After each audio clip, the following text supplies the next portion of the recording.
consecutive wins to make top 8. Lost round 1 to Naya Hexproof, no less. Yeah, that's the way you always want to start the days. Starting out by getting 2-0'd by Hexproof. Yeah, I mean, that's certainly kind of rough, and a lot of people would be disheartened by that, where it's like, all right, I'm playing this Jund deck, I've been doing pretty well with it, and this is probably my one bad matchup, right? And I was just kind of unlucky to play against it round 1. There's not a lot in the field, but Steven did not let that deter him by any amount, and then just won all of his matches. Well, both players start the game on a temple, so we wait to see them get actual action into play. You see Steven building up toward, he has 2 Nissas in his hand right now. How good is that card against Mono Black Devotion? It is really good as long as you're able to keep their board clear. I think the issue with the Jund Monsters deck is that instead of having things like Pelucranos and Stormbreath Dragon, although we see that Steven still has Pelucranos in his deck, but generally when you're relying on Planeswalkers, you also have to keep their board clear, otherwise they can just attack down your threats, and then that's the big issue here. Yeah, you see Steven's hand with the turn 2 Mana Accelerant. The plan was turn 3 Pelucranos, turn 4 Nissa. Peter's gonna have a chance to disrupt part of that. He could take a backup Nissa or just take next turn's play, and he's going to go ahead and leave Steven with no turn 3 plays. He Thoughtseizes away the Pelucranos. Yeah, and that's certainly one of the best things about Thoughtseize is that in this case, it is kind of like a time walk where you just took away your opponent's ability to do anything on this turn. Well, yeah, I know when I've played Monsters decks, like that's one of the most frustrating things about the card Thoughtseize against the deck, because you're kind of like, it's this like Birds of Paradise style deck where you make a couple mana creatures and ramp into 1, maybe 2 payoff spells, and when they just take away part of that hand, they can really do a number on you. Yeah, but then again, sometimes you can just peel another 4-drop. Sometimes you just draw the Xenagos when on the turn you hit your 4th land. And a great draw there for Steven. He gets Xenagos into play, makes a Satyr, and has Opolka down to 16. Yeah, Xenagos is also maybe the best card he could have drawn. It's hard to say, but Xenagos is a consistent source of threats, and it's one of the things that does really well against Desecration Demon. Yeah, Planeswalker team is assembling for Steven. Peter does have a blocker here. He played Nightveil Spectre for the turn. That'll block some Satyrs, but you're absolutely right. Peter has a Desecration Demon actually in hand, and this stream of Satyr tokens can keep the demon under check. Yep. That's going to be really important too, especially if he is trying to protect his Planeswalkers from those creatures. Yeah, so when I was saying before about, the Nightveil versus Lifebane decision, when I think about Mono Black Devotion and how the list has changed, that's like the one thing that sometimes week in, week out changes about the deck. Opolka's actually on both. He's playing 3 of each in his deck. Oh, okay. And Planeswalker 2 joins the party for Steven. He has Nissa, Worldwaker. And he actually, once again, as we've seen all weekend, he plussed his Xenagos for a mana that turn so that he could make one of his lands a 4/4 instead of tapping all his lands and then get an attack in earlier here. Yeah, we've seen a lot of that this weekend where Xenagos, like the mana ability is there and it's certainly relevant, but I think this weekend more than any other, I've seen Xenagos +1 and just do some ridiculously broken things. Yeah, I mean, usually you'd rather have a permanent 2/2 than, say, 2 extra temporary mana. But yeah, in this case, I mean, that play looks very, the ability to make one of your lands hit a turn earlier seems really relevant. He has Opolka down to 12 now. Yeah. And even if Opolka tries to stabilize with the demon, Steven can just start sacking cards to a demon and then hitting him for 4, maybe 8 trample damage thanks to Nissa. Right, yeah, I mean, his Sylvan Caryatid has done its job at this point. He has Xenagos pumping out Satyrs. Nightveil Spectre does not have enough power to actually take down either of those Planeswalkers either, so the demon is pretty much on check here, so I think Peter has to find a different route to stabilizing. And what a night and day top deck of that Xenagos on the turn. I mean, how different is this game if Steven's turn 4 plays just land go? It's completely different. I mean, this turn he would get to play Nissa and make a 4/4, but then Peter's still at 20 and gets to untap with Nightveil Spectre, get a hit in off that, either at Nissa or at Steven, depending on what he wants to do, and then play Desecration Demon on like a mostly safe board. Yeah, that 4/4 would be tapped, right? Because you have to tap it to play the Nissa. Yeah, it seems like it would be a fine board for Peter, whereas now he hits with the Nightveil, he puts his Xenagos to 2, makes a Desecration Demon, and you have to think Steven can tap the demon, make another 4/4, hit Peter for 8. I mean, Peter is almost out of life points. Yeah, I mean, he also has a Gore-Clan Rampager for the killing blow. Okay, well, that draw this turn, that makes things pretty rudimentary here, and that'll do it. Steven Mann gets game number 1 over Peter Opolka. powerful start by the Jund Monsters deck. Yeah, I mean, the decks end up playing very similarly, both Jund Monsters and Jund Planeswalkers. You know, sometimes you accelerate into Pelucranos or Stormbreath Dragon, and you get the game over with that way. But if you play Xenagos and Nissa, like, those are also very good threats as long as your opponent doesn't have much of a board presence to attack them. Yeah, and actually, so with his build of Jund Monsters, it's pretty straightforward with 4 ofs, right? He's on 4 Xenagos, 4 Nissa, no other Planeswalkers. Right. And I do like that as how that played out there. Really, that's one of the more impressive situations I see Nissa in. Nissa to me has been one of these, like, it's very, like, sometimes good, sometimes bad cards. When you have a stable board, the card is just, it's just a house. It makes a lot of power really quickly. Yeah, I think we saw over the course of the day yesterday that the first Nissa definitely made a 4/4, and that helped a lot, but maybe your opponent dealt with it in some way, either with like a Hero's Downfall or Banishing Light, and then the game continued from there. And then the second Nissa was just like, oh, that's lights out. All right. So the reason we brought you back into the booth, if you're not familiar with the Star City Games Opens, is we have trivia questions that we ask during the top 8, top 4, and finals of each of our Opens. So that'll be 6 questions that we'll ask today, and if you correctly answer one of them, if you answer one of them and we get the correct answer, you'll get 3, 6, or 12 months of Star City Games Premium, depending on which question you answered. So as we're in the top 8, we're going to ask a question, and if you answer this question before the end of all our top 8 matches, you might win 3 months of Star City Games Premium.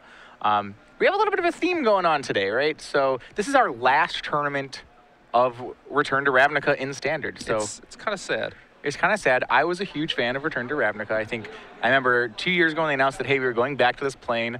I think I, along with most players, was really excited about it. Ravnica. Yeah, I don't know of anyone who heard that and was like, Ravnica, man. Really? Aww. Gosh. No, I think it's a great set. So we're kind of going to go on a theme here of questions. I'm going to ask here. All right, and this is an open-ended question, so answer it how you want to.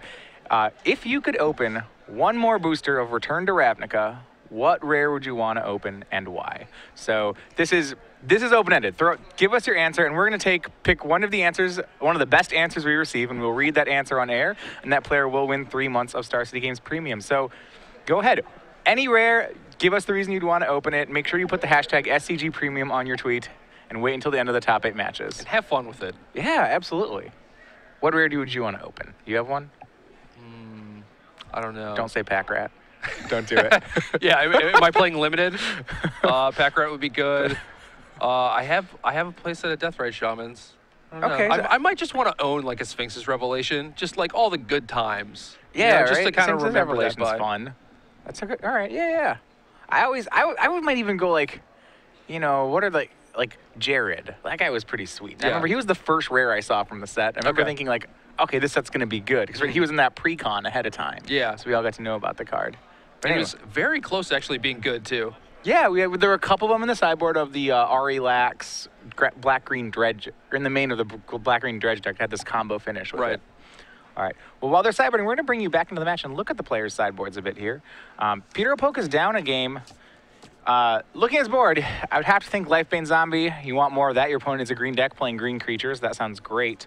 And as you generally assume against a green deck, Doomblades are the order of the day post-board. You just kill all the things. Yeah, sort of. I mean, Steven doesn't actually have a lot of creatures in his deck. That's what I was going to ask here, right? So he's this monsters deck, but with 8 Planeswalkers instead of... So you can't Doomblade and Lifebane Zombie these 8 Planeswalkers. Like, does that change how Peter sideboards here? Well, he has 3 Devour Flesh's main deck and an ultimate price, and I think maybe you could upgrade some of that removal if you wanted to. Bioblight is actually pretty useful for containing a Xenagos. Like maybe if you let it sit and play for a few turns, but then you finally found the Hero's Downfall to get rid of it, or you finally got to attack it down, you might want the Bioblight to actually take care of those tokens. So I might want to keep in all those Bioblights still, but things like Devour Flesh, not very effective against Elvish Mystic and Sylvan Caryatid. Well, it's close, right? Because it's great against Xenagos tokens, but when you look at all the other creatures in this deck, Courser of Krufix, Pelucranos, Gorklan Rampager, Nissa Worldwaker, like, Bioblight seems to me like it could be a great card, or it has potential to be not a removal spell, which I'm not, like, can you even keep in cards that may not work? I don't know. I mean, like, Steven also has Scavenging Ooze and Elvish Mystic, so you have some targets, obviously not a lot, but I do feel like you have to keep in at least one. All right, on our other match, Gonzalo Velasquez takes game 1 off of Justin Uppel. Remember, Gonzalo's playing Jund Planeswalkers against Uppel's Mono Black. Both are Mono Black Devotion decks in the top 8. Right now, down a game. I mean, that's not really surprising, right? That has been the best deck for about the entire year. And I feel like at this point, people are playing decks both that they like and also because they're good against this mono black devotion deck. Yeah, we look here at Stephen Mann's hand. He's getting thoughts. He's also on a mull to 6 here, but from Peter.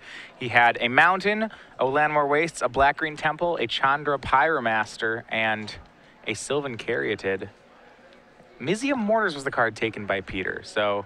Yeah, do you smell Pack Rat, Night Veil Spectre? Yeah, I mean, maybe it's a Pack Rat. It could be any number of things, really, but it really reeks of just like, hey, I have this threat that I want to protect. Right. I mean, because the cards he left him give Steven turn 2 Caryatid, turn 3 Chandra, right? And that's what Steven was probably going to do anyway. So it's like, okay, you didn't actually break up his game plan. You're protecting your own. Right. But those Planeswalkers are pretty easy to get attacked down by this black deck, actually, as long as they're able to stick some sort of threat. And here is that Return to Ravnica Rare that everyone knows and loves so well. It's turn 2 Pack Rat. That is something I'm not going to miss. I'm not going to miss turn 2 Pack Rat in any format. Yeah, I probably won't either. And for me, it's not just that it was a really powerful play. Like, it is very powerful, right? We even do it in Modern. It's more like every turn 2 Pack Rat game plays out exactly the same. It's like, you know what he's going to do? He's going to make rats. And this is going to be like, I've seen this before. I know how this story ends. Yeah, not only is it somewhat frustrating to play against, but you are right. It just takes all the gameplay out of the game. It's just like, okay, well, I'm on this Pack Rat mode. Like, there's very few cards that you don't discard to Pack Rat. Steven's recovering from his mulligan here, though. Courser of Crewfix was his play on turn 3. He played it before his land drop, flipped a card, and indeed it was the stomping ground he was looking for, and nets the extra card. And so far has a wall against possible Pack Rats. You have to think it's a pretty good draw, right? Because his original play was to play Chandra Pyromaster, but that wouldn't have done very well in the face of an army of rats. Right. Yeah, so now he's just trying to use Courser of Crewfix to make those extra land drops, maybe gain some life, get a little breathing room. If Peter has a 4th land, the Courser's not going to be blocking this turn because the rats are potentially going to be 4/4s. But Courser also helps him kind of control his draws a little bit and get the excess lands off the top of his deck to find more action. Well, here come the rats. A Devour Flesh made a second one last turn. Let's see if can't imagine Steven blocks here, and Peter could push in a full 8 damage if he wants to go that direction. Well, like you said, I mean, turn 2 Pack Rat leads to games like this where you do the same thing. Yeah, is the other thing that you could be doing better than just making another rat? Probably not. I was telling you before, one of the frustrations I had with Pack Rat is I remember having a really great limited deck where, you know, I had Desecration Demon with my Pack Rat, which is great, and I remember just, I discarded Desecration Demon in limited to make a Pack Rat and be like, you're like, this demon's a really good card to be discarding, but it's not as good as another Pack Rat. And instead of making a rat there, Peter went ahead and ultimate priced the Courser of Crewfix. And we had, I believe it was Zvi Maushevitz, talked a little bit about, you know, the bar of playing anything other than Pack Rat once you start Pack Ratting here. Like, ultimate pricing of Courser of Crewfix is great, but what are your thoughts here? You know, is that better than another rat? It depends what Peter's game plan is. I don't know. I mean, if he's worried about maybe something like an overloaded Mizium Mortars on a future turn, but even then, like, you can't get Mortars this turn, and then next turn you will, I guess you give Steven a window to do it that turn, but then any turn after that, you are much better off just having more Pack Rats that are outside of Mortars range, right? Yeah, I would think so. And Steven, not only did he have the Chandra, he has Nissa as well, so Nissa is going to be the Planeswalker here. He had to tap out for it, made Landmore Waste into a 4/4, meaning Nissa is not long for this battlefield. Have to think a rat's going to go ahead and take her down, but he'll get a 4/4 when everything's done. Mm-hmm. That's not bad. Just trying to stem the bleeding a little bit, but yeah, Doomblade knocks out the Landmore Wastes, and both the rats, just as 2/2s, come at Nissa. Yeah, so it looks like Peter's playing this kind of conservatively. Like, doesn't want to go too far down the rat hole and just get mortars. It looks like. Yeah. He is running out of cards, though. It looks like he only has 1 card left in his hand. And Steven, with a pretty interesting board draw, the card out of his board, he drew Guild instead of playing Putrefies. I think that's normally the unconditional removal spot in the deck. He does have Guild here, and he's going to try to battle down the army of Pack Rats, it looks like, as he guilds away the rat token. Yeah, I mean, generally that's pretty tough, right? It's like, okay, well, he drew a guild, so now he has a removal spell. But basically any card that Peter has is another pack rat. Right, so I mean, you can keep top decking removal, but Peter will keep top decking pack rats. Right.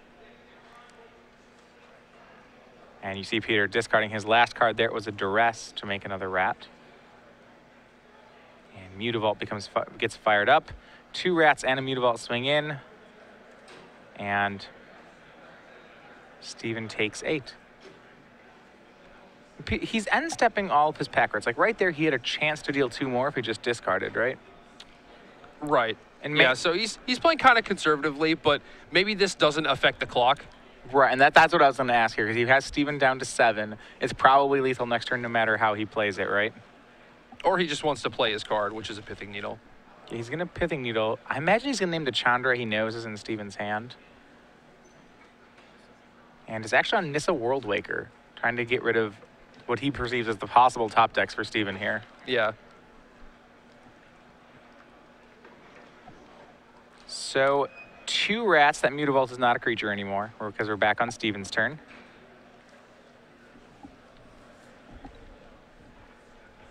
Yeah, so I think if Steven had the Nissa, he would be able to use the guild token to make a 4/4 with it. But I think that would just fall under the bus of the pack rat. Yeah. Chandra was the play this turn. Gonna have to 0 it. But what is he what is he hoping to draw, you think? I think at that point he was just looking for a removal spell. Either a Mizium Mortars or a Dreadbore that would allow him to kill a pack rat and potentially live through this turn.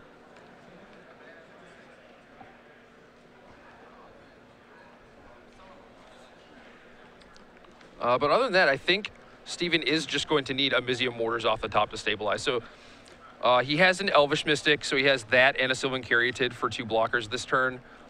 Peter can't get through for lethal even if he draws a removal spell. And then if Steven draws a Mizium Mortars off the top, he might be stabilized.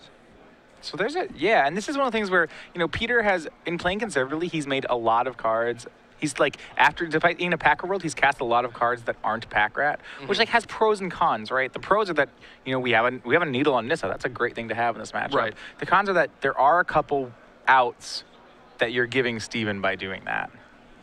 Yeah, that's very true. It's like, I totally see why you would want to needle a Nissa, right?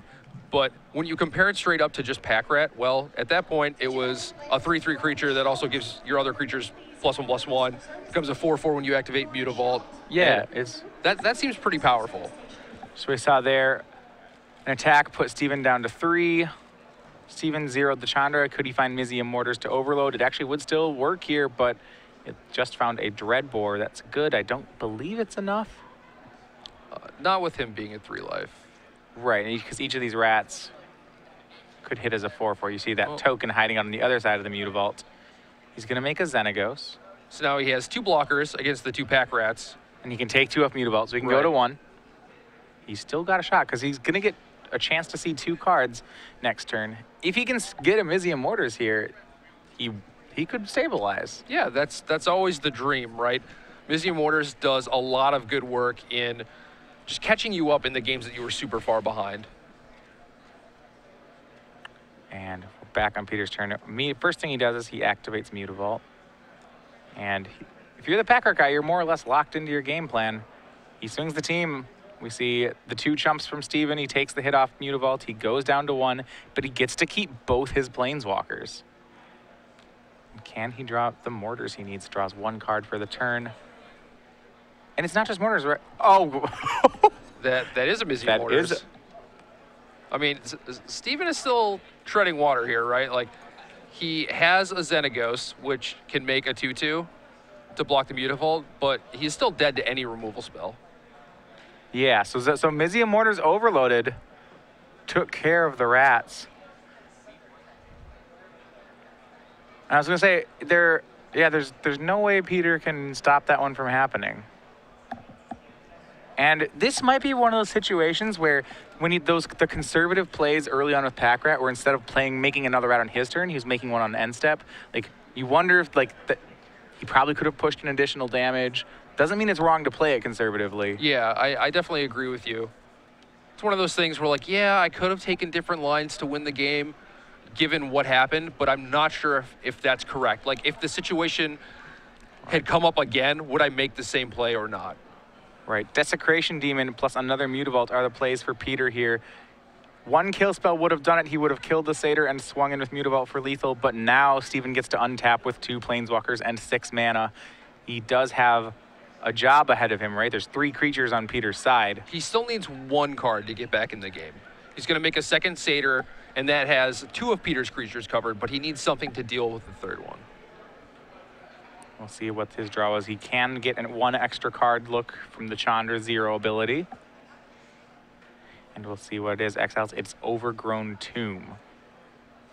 Is the card in his hand a land or a removal spell for Desecration Demon? Or a creature. Or so, yeah, a creature or a removal spell. And we'll see if he can get there. Over on our backup match, Justin Uppel has equalized. He's now 1-1 with Gonzalo Velasquez as they go to game 3.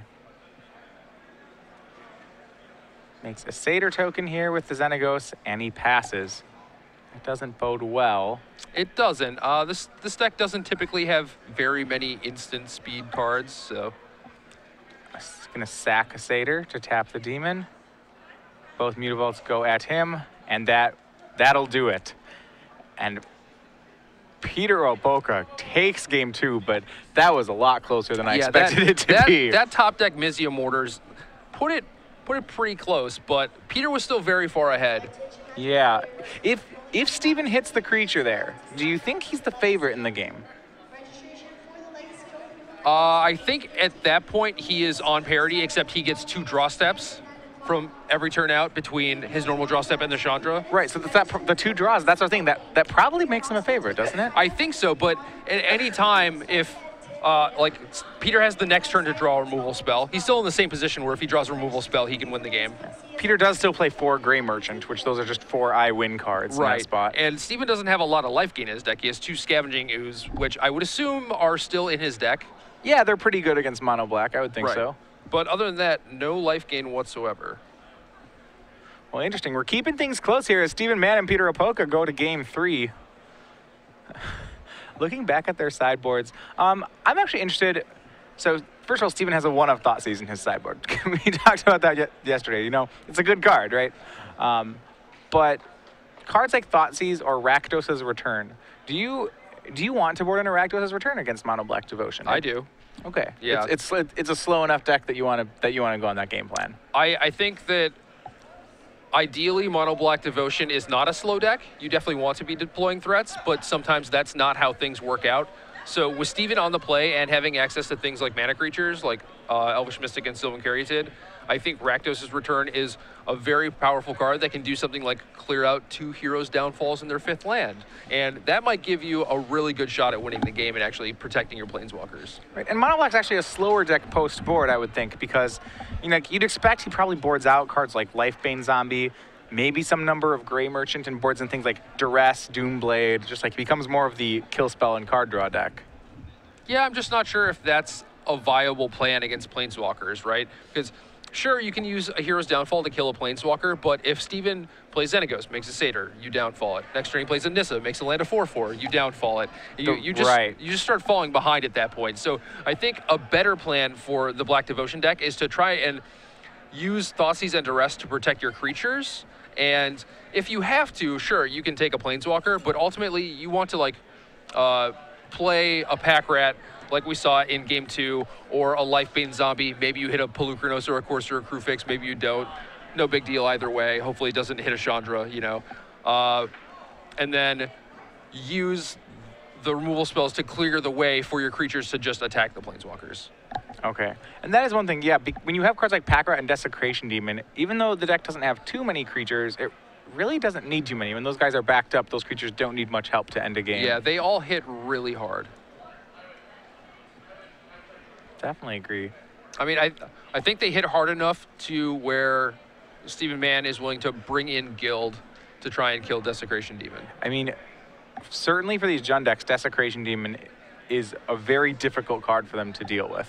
It can be. I mean, sometimes you have a thing like Xenagos going, and it's just like, yeah, okay, you know, your demon's not that big of a deal, but you're just one Pithing Needle, one Bile Blight, one Hero's Downfall away from that demon basically being turned back on.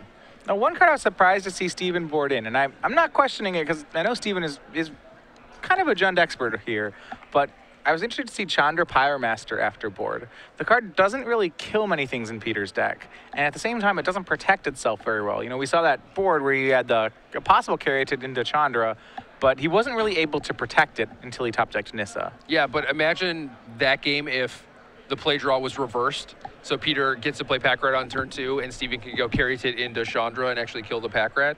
Okay, now, that's ridiculous. That is really good, and also it is one of... It's a really good way to answer a Lightbane zombie, right?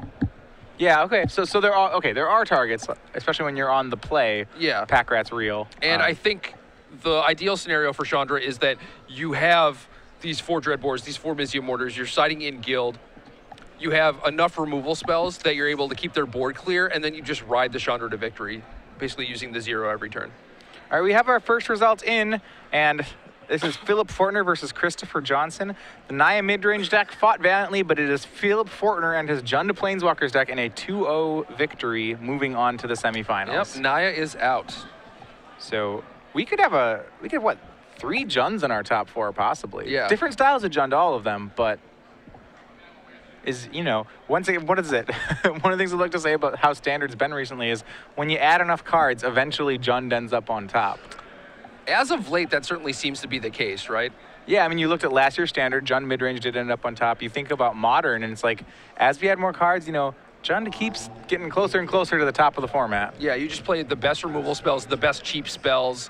You have things like Thoughtseize and Abrupt Decay, which just handle a wide variety of problems. And you just kind of have all the answers, and of course there are going to be some really powerful, efficient threats within those 3 colors. Are you a fan of piloting Jund decks? So when Jund was cool, I was like, nah, man. You know, I'm gonna play Naya or something, right? But now it's like I haven't played Jund in so long that I'm like, oh, this is pretty great actually. You know, it doesn't feel bad. I don't feel like I'm the bad guy. You sure get to play all good cards when you play Jund. Every single card, you're like, wow, I love this card, and that's you're like, wow, this one's great too. Yeah, I mean, I played the Jund Monsters deck in the Open in Portland, and granted that didn't go well, but it was fun. It was interesting. It was a deck that I hadn't played with, or like a style of deck I hadn't played with in a while, and that was nice. We are underway with Game 3. Steven Mann's on the play. He plays a Temple, has a tough decision to make. Looks like he has Elvish Mystic and a second land in hand, but he has no more lands after that. Eventually decided to keep on top. So his mana base is a little unstable this game. We see he drew a red-green Temple for the turn, so it's going to help things a bit. So now, even if his Elvish Mystic dies, it's not that big of a deal. Yeah, before you're thinking, okay, if this Mystic dies, maybe he doesn't get to play. Right. So pretty good start, though. Gets to play a second Temple and now play the Elvish Mystic. Does have a turn 3 Chandra if Peter lets him have it. And probably not. Thoughtseize, the play from Opolka. We actually see 2 more red sources. So Mountain, Courser of Krufix, Chandra, and Mizzium Mortars. So we might see a similar thing to Game 2 where he just takes the Mizzium Mortars and tries to ride a creature. Maybe he doesn't have any creatures and wants to take that Chandra because otherwise Steven Mann can just run away with the game with that. Presumably there's a removal spell lurking somewhere for that Courser of Krufix, so maybe that's not a big deal. Looking at Peter's hand, he actually can take the Courser, and he has a Pithing Needle and a Swamp in his hand, so he can Swamp Needle the Chandra here. Okay, that makes a lot of sense. Plays the Swamp, but opts not to Needle. Yeah, I expected him, when I saw him take the Courser, I was expecting him to then Needle Chandra and just be like, all right, you know, have fun with your mortars and lands, go. Right. Yeah, that makes a lot of sense. But again, like, Steven can't get a lot of value out of this Chandra, and Peter was kind of burned in Game 1 when Steven peeled a Xenagos off the top. Right, so maybe it's, you can play the Needle next turn. By letting Steven have a Chandra activation this turn, you're taking 1, right? And what's that? And you lose a mana, you know, depending on what you're trying to do next turn, right? That could actually be relevant. There are enough 3-drops in this deck.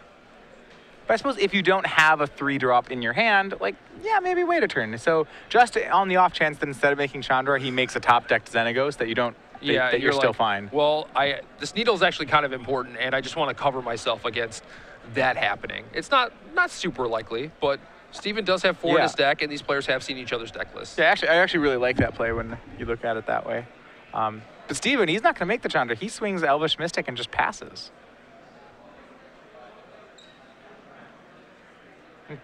That was surprising to me. I would have thought he'd make the Planeswalker there. He did draw Dreadbore for the turn.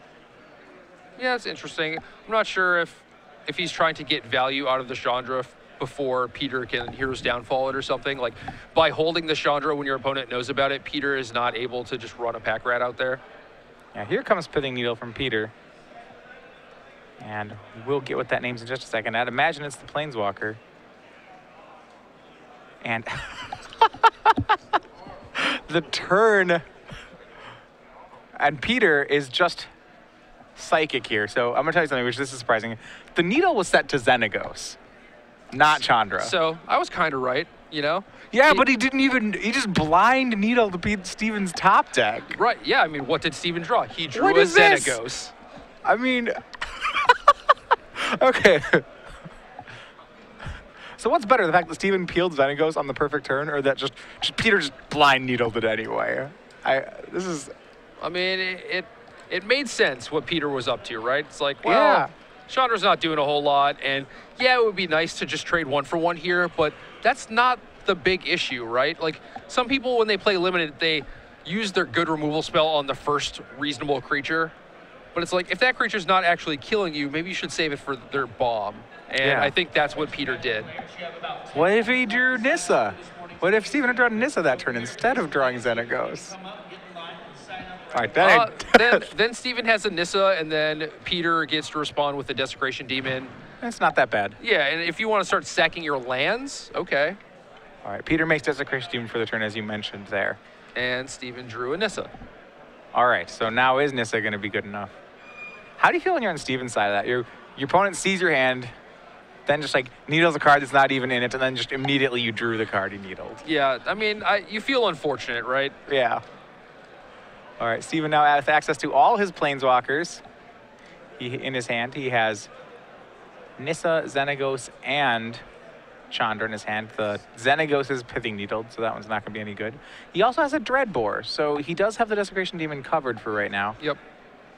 So his options here seem to be he can Dreadbore the Demon, or he could Nissa make a land and then use that land to sack it to the Demon. It does mean he's down a land, but it means he gets his Nissa out a turn. Yeah, I'm not a huge fan of that. I think you would rather just use Dreadbore right now and get the Demon out of the way. And looks like he agrees with you. The Dreadbore is going to come down, hit Desecration Demon. Steven will beat in for 1 with Elvish Mystic. Another update for you. Justin Uppel and his mono black deck, they are done for the tournament. Gonzalo Velasquez and Jund Planeswalkers defeated 2-1, and we have a Jund Walker's Mirror on the other side of the bracket. This is actually a rematch in the Swiss where Gonzalo defeated Phil Fortner. Well, Philip will get a chance to play the matchup a second time. Temple from Steven. Another update, Manny Orellana, he's playing, well, Rabble Red. It was a Rabble and Mirror. He's on a slightly more burn spells. He defeats Nathan Ball, so Manny is awaiting the winner of this match in the semis. If you Rabble Red, both these are pretty good matchups for you, right? I mean, you have to be pretty happy that the rest of the top 8 is all mono black and Jund Walkers. Yeah, certainly. You see Steven, he played Nissa, made a 4/4. Peter, on his end step, just played two removal spells. It was Downfall for the Nissa and Doomblade for the land. Clears the board and then makes a Mutavault. Yeah, so not a strict 2-for-1 there, right? Because the Doomblade actually killed a mountain. But at the same time, did Steven really need that mountain? You know, it's like kind of just hanging out. And so that's part of the reason why these Planeswalkers are so good, right? If that were something like a Stormbreath Dragon, it just dies to Doomblade, and then nothing else happens. Yeah. And now, at long last, the Chandra does come from Steven's hand. Been there since the beginning. He zeroes it. It shows Mizium Mortars. Well, that's not going to be something he can play, so then he makes a land from his hands after trying for it that way. And Peter has another Hero's Downfall. That one takes care of Chandra. So, yeah, it takes care of Chandra, and he has a Mutavault, but other than that, he is out of gas. Yeah, I mean, both players, right? Steven has a Mortars in hand and a Xenagos that he can't use.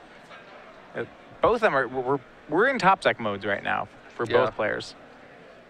And it's worth noting that Steven has literally no way to remove a Pithing Needle. All right, so the Xenagos in his deck, those are just done for. Right. And he drew Elvish Mystic for the turn, so now he matches Peter's 2 power with a 2nd power of his own. And where are we with Peter? He's going to activate Mutavault and swing. I believe his hand is double land right now, saving them in case he draws a Pack Rat. And just kidding, it was a land and a Gray Merchant. So we saw the 1 land. I was like, oh, maybe he'll save that one. But he's going to go ahead and drain Steven for 2. More importantly, just putting more power on the board. Yeah, I mean, I like that. Like, certainly you can get burned a little bit if you draw a Pack Rat and don't have anything to discard. But at this point, Steven is willing to race, and I think you should also be willing to do that. So I think you do definitely want to activate the Mutable, attack with it, and use all your cards to play that Gray Merchant and get that out there. On top of that, I believe Peter does know that there's a Mizium Mortars in Steven's hand. So even saving cards for Pack Rat, it's questionable how good that even is. Yeah, sure. That makes a lot of sense. And it's nice because you have this 2/4, which is kind of shutting Steven down, and I think you want him to use the Mortars here just in case you do draw something like Pack Rat, or if you still have Night Veil Spectre in your deck and draw that. Well, speaking of top deck, Steven drew another copy of Xenagos the Reveler that turn. So that's not going to do too much. He has a 3-card hand, but it's really more like a 1-card hand thanks to Pithing Needle.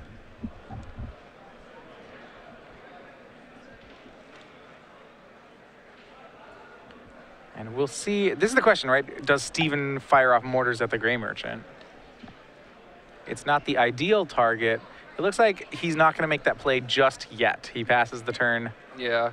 He can probably take a 1 or 2. You can take like 2 or 4 points of damage before deciding he has to make that play. Yeah, I mean, he certainly could, but the issue is, like, what is the worst case scenario is that you end up taking a bunch of extra damage, and then maybe Peter draws another Gray Merchant and gets you for a little bit more damage, and he's just like cutting your draw steps at this point.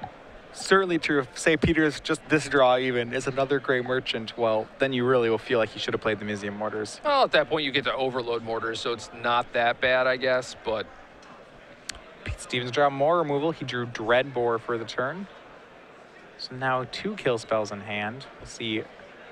I think at this point he'll try to take care of Gray Merchant. I do too. It's just a question of which one you way, use. Right? So Mortars is better if Peter top decks Pack Rat, but Dreadbore is better if Peter top decks Demon. Exactly. And right now, one of the Demons is gone, and we haven't seen a Pack Rat yet this game. So in theory, it is more likely that Peter draws a Pack Rat.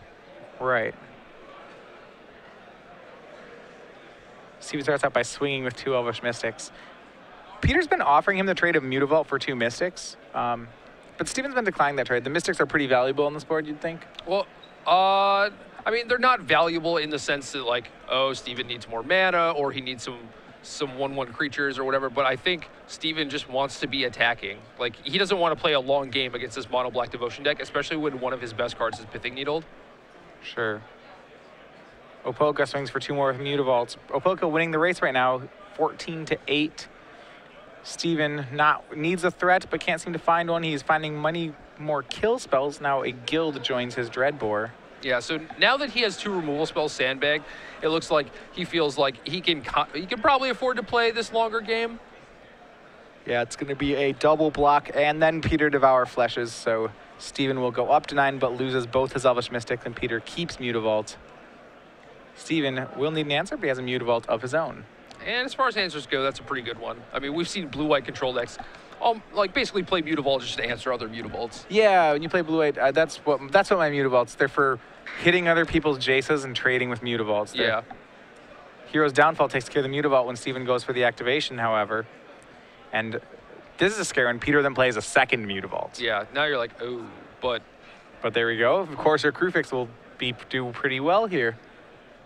If Peter doesn't have another kill spell, Steven plays Courser and shows a 3rd copy of Xenagos the Reveler. So at this point, are you like, all right, this is pretty unlucky. You know, my opponent has his Pithing Needle and names this card, and I draw a bunch of copies of it. But at the same time, can you really be mad because you drew a bunch of Xenagoses, and they are really good in the matchup. Like any other time, you'd be super happy to have this draw, right? Yeah, they're great cards in the matchup. You're right. I like to think that I keep very level-headed during my matches. Am I level-headed enough to be like, yeah, he needled the card I didn't have, and then I drew 3. I'd probably tilt a little bit. I would, maybe not like full-blown, oh, how lucky level, but I certainly would be. Just like, how did this happen? I'd be displeased with this. Like, well, that is, I would just be like very calmly like, that is well above average of what I expected the card to do. Yep. I'd probably just leave it at something like that. Now, we see both players trading top decks here. I feel like then, if you're mono black, how often do you keep in Underworld Connections in this matchup? Because that seems like almost one of the best cards to draw on this board. Yeah, I think it's pretty good. Not necessarily because you want to play this longer game, but just because it allows you to kind of weather through the Jund Planeswalker's removal suite. Where, like, especially after you see Steven's deck, it's like, well, he's got Dreadbore and Mizzium Mortars both at 4x. So yeah, it is tough to keep a creature alive. And Peter plays another Desecration Demon, but Guild will come out of Mann's hand. And you see this, right? He has a Dreadbore in hand, another Dreadbore on top of his deck. Like, it's going to take a lot of work here for Peter to land something that he can keep. Even if he plays Pack Rat, you know, he doesn't actually have that. He has 1 extra card in hand, right. So Steven could actually Dreadbore both Pack Rats. Mm-hmm. And Courser of Crufix going to try to go to work to help Steven find a way to win here. So it nets him another free card. This time it's Land War Wastes. But Steven, no threats, but a lot more removal. Right now his hand has 2 Dreadbores, 3 Xenagos, and he has a Mortars on top. Yeah, that's a full house. He has the threats. Yeah, Xenagos full of Dreadbore. He has the threats. It's just the Pithing Needle doing so much work. But it just seems, so this is interesting, it just seems like he has as much time as he wants, though. Like, Courser's gaining him some incidental life. It doesn't feel like Peter's top decks are very live. When I'm looking at Steven's side, this feels safe. Yeah, I mean, it has gotten to the point where Steven is able to have enough removal spells to cover him against a lot of things, but Underworld Connections would be the one thing that he can't necessarily do anything about, right? Right. And we didn't see any Connections game 2. There's only 3 in the main for Opolka. He's playing 3 main, 1 board. I guess the question would be, you know, did he keep in his Connections? I would think so, but we haven't seen one yet. Yeah, I don't know. I've certainly seen people do some kind of weird sideboard strategies where it's just like, well, if they play like Xenagos into Nissa, it's really tough for Underworld Connections to do anything, right? So they have to take a more proactive approach. Yeah, I mean, as formats get more cards in them, your opponent's decks get more streamlined, and as they get more streamlined, you know, an effect like Underworld Connections that not only doesn't affect the board, but, you know, kind of takes out one of your lands, just feels more and more expensive. Yep, I was definitely going to note that. And not only is it costing you life points, which you might need, but yeah, you really can't tap that land for mana anymore if you want to keep drawing cards. You know, you have a decision to make every turn. Yeah, you didn't sacrifice a land to play it, but you kind of did. Yeah. We look at Steven looking at Peter's yard. It looks like he's actually counting kill spells here. Yeah, he's just like, okay, so I have this Nissa on top. That's great, right? That's what I wanted. That was what we were waiting for this to happen. Yeah. And you look at Peter's hand, I mean, he's drawn another Desecration Demon, but, well, that's not really here or there, right? And Steven has, I think, 2 to 3 sorceries kills, like unconditional kill spells. Yeah. And Peter knows it, too. He watched Steven draw them all. Right. Yeah, at this point, you know, Peter's just like, well, my Pack Rat out is probably gone because he has a Mortars and a bunch of removal spells. My Demon out is certainly not there because he has a bunch of removal spells. And now you're just playing this game where it's like, you know that Steven is just sitting on all these removal spells, but you have to keep playing at the same time. I mean, it's just Underworld Connections if you're the black deck, right? Are there any other cards? Are there any other cards that do it from here? Did you see Steven? He gets Lightbane Zombie and tries to exile all 3 of the Xenagoses because he knows that he can't kill the Pithing Needle, so those Xenagoses are just completely dead. Yeah, we do look at Mann's hand, though. Guild, Dreadbore, Mortars, Xenagos. So full 7-card hand for him. Effectively a 4-card hand, but... Yeah. Can't take anything in now, though. He gets to draw Nissa. You see Chandra on top. This is This is an impressive display by Jund Walkers. Normally, when you get to this spot in the late game against Mono Black, Mono Black's normally very powerful in this position. Yeah, generally. I mean, they have something like Underworld Connections going. They have things like Gray Merchant that can just drain you out when you're trying to just sit on removal spells because of things like Underworld Connections. Or they just play a Pack Rat, and it's like, I'm going to make 3 Pack Rats. What are you going to do? Yeah, you've gotten to the point where you have 8 mana, and you're like, I'm going to play this 1 rat. And, oh, by the way, I'm going to make 2 on your end step, then I'm going to untap, make 2 or maybe 3 more and kill you. Also, fire up my Mutavaults. Yeah, just like this 1/1 for 2 that I just played is going to 15 you next turn. Yeah. And it's all going to be at instant speed, so your sorcery removal doesn't even really matter. Right. I mean, Mizium Mortar certainly matters, but, maybe we can draw a Duress or a Thoughtseize before that. Yeah, but the time he has to do that is ticking real quickly here. Steven makes Nissa. Temple of Abandon turns into 4/4, and that's going to enter the red zone. Peter, just with 2 Mutavaults, doesn't want to make the black, and he's going to go to 10. Yeah, I mean, he's just kind of in a hard spot here, right? Where it's like, yeah, you could trade with those Mutavaults, but I think part of your game plan might involve Pack Rat at some point, so you might need those Mutavaults. Yeah, he has very little time now, right? Yeah, I know. Nissa's a beating. Nissa closes the door very quickly. Yeah, so we talked about this a little bit earlier where the first Nissa comes down and kind of just dies, but this is very much where you're in a stable board position and you have the second Nissa and your opponent has been bled dry at that point. And a land from Peter Opolka. Does he have a way to deal with these 4/4 lands coming at him? We know he has a Desecration Demon in hand, but Lifebane Zombie showed that that's not going to do much. Steven has 3 more kill spells. So he's going to have to answer the Planeswalker somehow, but there aren't many Heroes Downfalls left in the deck. I think he has 3 in the graveyard already. Okay. And here come a pair of Demons.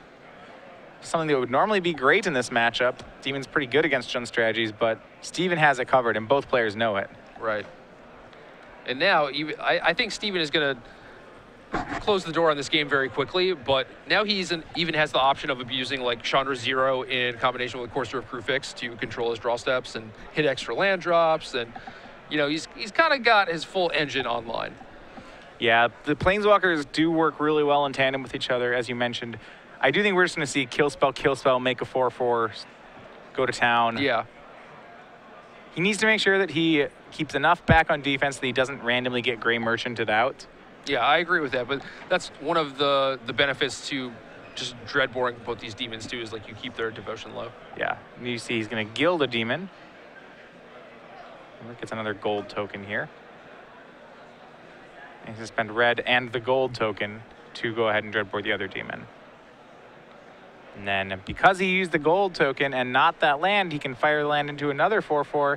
And now 2 4/4 trampling lands are attacking at Peter. And he's going to go to 2. Yeah. Like, okay, I can take this hit. What can I draw? And whatever he draws, it's not enough. So Steven Mann, 2 games to 1. Your overall 1 seed defeats Peter Opolka, and he's going to move on to the semifinals with Jund Walkers. Yeah, that was a pretty impressive display, and it's worth noting that both the Mono Black Devotion decks are out. Yeah, so Mono Black Devotion will not be your final champion, and right now it's been quite a good top 8 for Jund, you'd say.